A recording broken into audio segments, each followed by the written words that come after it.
How's it going, guys? It is Fake Thriller, and welcome back to another Battlefield 4 mechanics debate video. Today, I got a special topic in mind that everybody who's played Battlefield 3 has an opinion on, so it'll be interesting to see what you guys have to say when it comes to Battlefield 4. And before I get into that, I do just want to say, holy crap, great job on the last mechanics debate video where I talked about the reloading animation. And people brought up a lot of different points, and it was great on every side of it. The fact that people are communicating what they think should happen. However, one point I wanted to make that I don't think I made in that video is the argument of realism. It's kind of like I don't like to see that argument brought up anytime we're talking about video games, because what people were saying was, like, so if I eject a magazine with 25 rounds left in it, I don't throw that on the ground. Like a soldier wouldn't throw that on the ground. He'd put that in his pocket until he would have time to, you know, fill up the magazine with more rounds, or combine magazines, so on and so forth. And I get that, but it's kind of like don't say like, well, in real life, because what are we talking about here, dude? Like, is there out of bounds in real life? You know, is there respawning in real life? So, yeah, that's just one thing I wanted to mention about these sort of mechanics debates and what would happen and what should happen and what wouldn't happen in real life, yada yada. Anyway, so today's topic is the much and often debated topic of suppression and how it's going to be in Battlefield 4. And I kind of want to do the same thing we've done with the past couple of videos and talk about what we think it should be like, or if we're excited with what it's going to be like based on what we already know.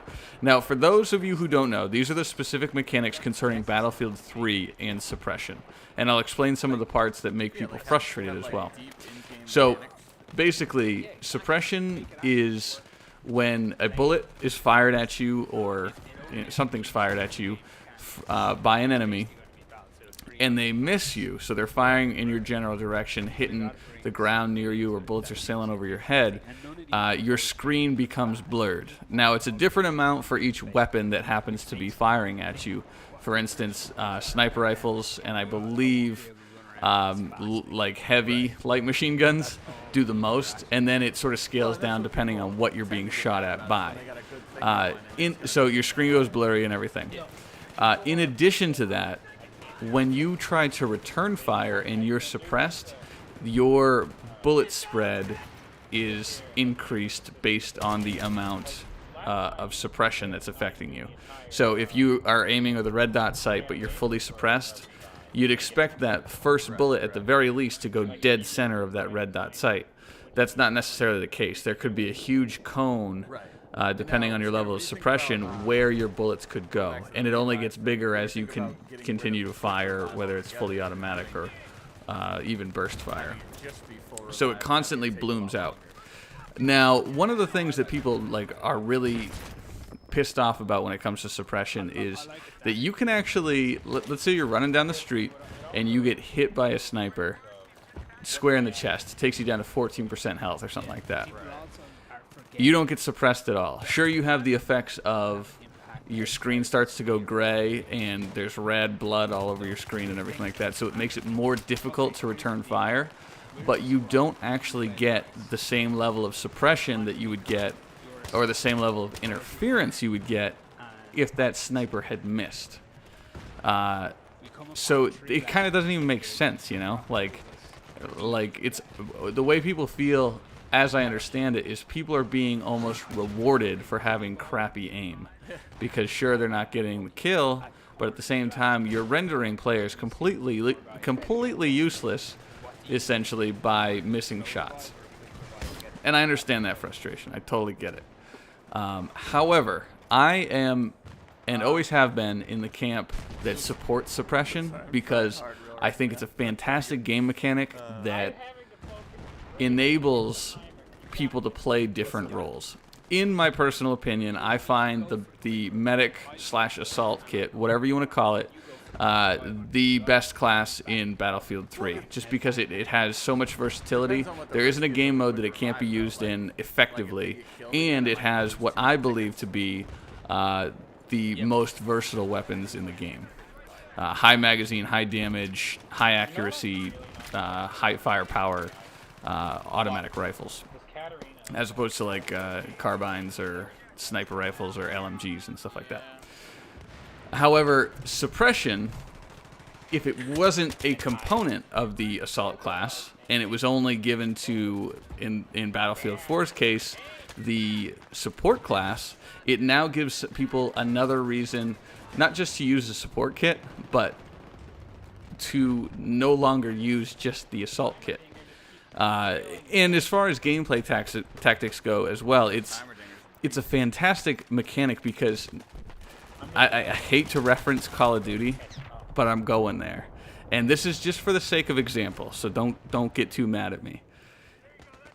In Call of Duty, it's always a troll class when you set up an LMG, because you run slower, your fire rate is crappier, your hip spray is crappier, and you're just generally more useless all around when you're playing with an LMG. While all those things could be the same in Battlefield, if you add in suppression, all of a sudden you have the ability now to lock down doorways, hallways, entire areas. People will be afraid to move in because even if they get past your bullets, they are going to be ineffective when it comes to killing you or any of your teammates behind you. So I feel like suppression is a fantastic thing that just needed to be refined. I feel like Battlefield 3 might have been a little heavy on it, but if they were to take suppression out of the game, I think the game would lose a lot of its, class diversity and overall variety in what's the best way to play. Because now that people can get suppressed, it opens up a whole bunch of strategy. So, guys, that's my thought. I know it's a debated topic, and I know people hate it. Some with a passion absolutely hate that mechanic. So I'd love to know what you think of the changes they are proposed for Battlefield 4 as it is, as I just described. And if you want to tell me what you think about it in Battlefield 3, whether you think it's effective or a waste of time, I'd love to hear it.